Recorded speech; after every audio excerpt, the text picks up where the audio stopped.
안녕하세요. A 플러스 이슈입니다. 한국 문화가 그야말로 세계를 뒤흔들고 있습니다. 이제 세계적으로 인기 있는 한류 콘텐츠는 음악, 영화, 드라마, 웹툰 등 다양한 분야에서 하나하나 열거하기 힘들 정도입니다.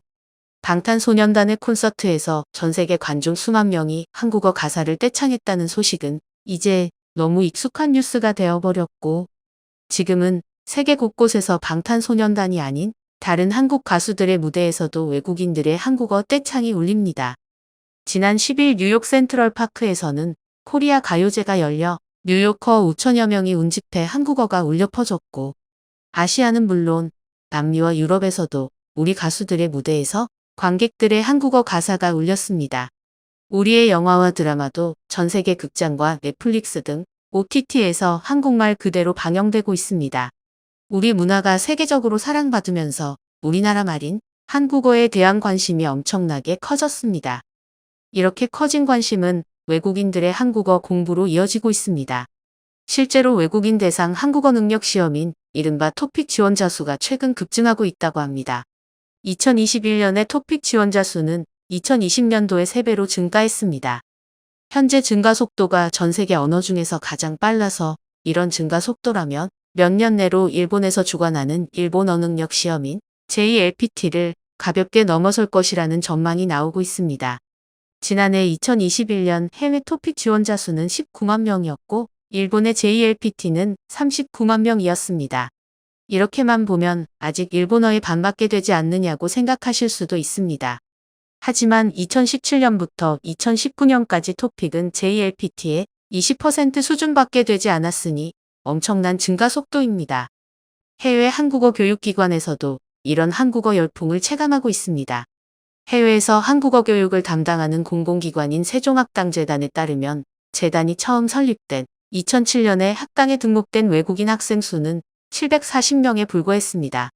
하지만 14년 후인 2021년에는 한 해에만 16만 5천 명까지 늘어나 220배의 경이적인 증가율을 보여줬습니다. 세종학당이 진출한 국가와 학당 수도 가파르게 증가하고 있는데 초창기 3개국 13개 학당에서 출발한 해외 현지의 한국어 학당은 현재는 84개국 244개 학당까지 늘어났습니다. 올해 270개 학당까지 늘린다는 것이 계획이라고 합니다. 학당을 하나 열기 위해서는 각 나라에 맞는 각종 법적인 문제와 공간 임차, 인력 채용 등 다양한 절차가 필요할 텐데 이런 점을 고려하면 학당의 증가 속도 역시 엄청납니다. 그럼에도 불구하고 폭발적으로 늘어나는 한국어 수요를 감당하기엔 벅차다고 합니다. 세종학당의 이혜영 이사장은 세종학당을 세워달라는 국가나 도시가 너무 많다면서 하지만 교원 공급 등이 수요를 따라가지 못하고 있는 상황이라고 전했습니다. 그리고 이제 한국어를 배우려면 번호표를 받고 수개월간 줄을 서야 한다고 말했습니다. 실제로 수천 명의 외국인들이 현지 세종학당에서 한국어를 배우기 위해 기다리고 있다고 합니다. 한 예로 현재 이집트에 있는 세종학당이 수용할 수 있는 수강생 수는 최대 120명에 불과하지만 대기자 수는 2,800여 명에 달합니다. 터키에 있는 세종학당도 최대 수강 가능한 인원이 230명이지만 대기자 수는 2,500여 명이라고 합니다. 400명 가까이 수강생을 받을 수 있는 러시아 세종학당에서도 800여 명이 줄을 서고 있습니다. 통상 한 학기 강의가 3개월 정도 이루어진다고 하니 각 국가별 세종학당의 수용 인원을 고려하며 수강생들이 각 국가에서 한국어를 배우기 위해 세종학당에 들어오려면 적어도 수개월은 기다려야 하는 셈입니다. 3억 명이 넘는 외국어 학습자를 가지고 있는 세계 최대의 글로벌 언어학습 앱 듀오링고에서는 한국어 학습자가 전 세계 5위를 기록했습니다. 듀오링고는 한국어는 힌디어 다음으로 학습 이용자가 가장 빠르게 증가하는 언어라고 밝혀 조만간 일본어도 제칠 것으로 보여졌습니다.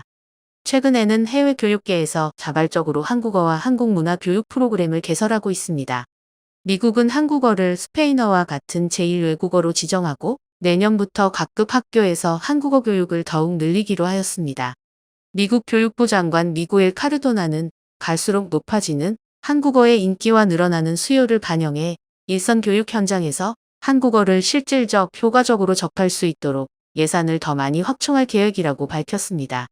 미국의 현대언어학회에서 공개한 바로는 미국 대학생들이 가장 많이 배우는 외국어는 보통 유럽권의 언어들인데 그중에 한국어를 배우는 학생은 전체 외국어 가운데 10번째로 많다고 합니다. 외국어를 공부하는 미국 대학생 수는 줄고 있는 반면 한국어를 배우려는 학생은 지속적으로 증가하고 있습니다. 2006년 이후 지금까지 한국어가 수강생이 가장 많은 외국어에 포함된 것은 이번이 처음입니다. 한국어에 대한 인기는 미국만의 현상이 아니고 유럽에서도 마찬가지입니다. 자국 문화와 언어에 대한 자부심이 높은 것으로 유명한 프랑스에서도 2015년 한국어가 의무교육 과정에서 제2외국어로 공인받은 이래 17개 중고교에서 한국어 정규 수업이 이뤄지고 있습니다. 현재 22개 대학에서 한국어 수업을 진행 중이고 한국어 학과가 설치된 대학은 7곳이나 됩니다. 보르도 대학의 경우는 40명 정원에 1117명이 몰려 28대 1의 경쟁률을 보였습니다. 독일 인문계 중고교인 김나지움에서는 한국어를 의무 선택 과목으로 채택했습니다.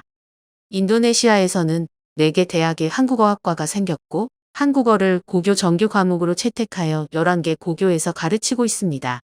베트남에서는 한국어를 제1외국어로 선정해 초등학교 3학년 때부터 교육이 가능해졌고 한국어 학과가 있는 대학은 32곳이며 한국어를 배우는 학부생은 1만 6천여 명입니다. 홍콩에서는 대학 입학시험 제2외국어 영역에 한국어를 포함한다고 발표했습니다. 한국어 능력 시험인 토픽을 대입시험에 활용한다고 하는 것인데 토픽을 대학 입시에 활용하는 것은 이번이 처음입니다.